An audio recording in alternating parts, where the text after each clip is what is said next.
بسم اللہ الرحمن الرحیم۔ قرآن کا تعارف۔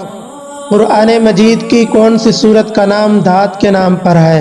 اس میں آپشن ہے: اے سورت المدثر، بی سورت الحدید، سی سورت القیامہ، ڈی سورت الدہر۔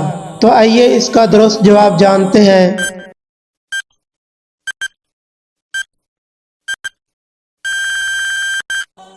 اس کا درست جواب ہے سورت الحدید۔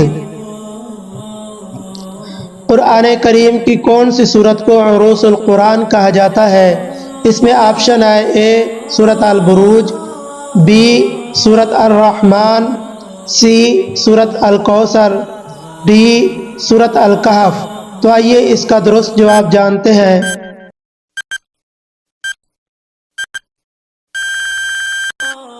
اس کا درست جواب ہے سورت الرحمن۔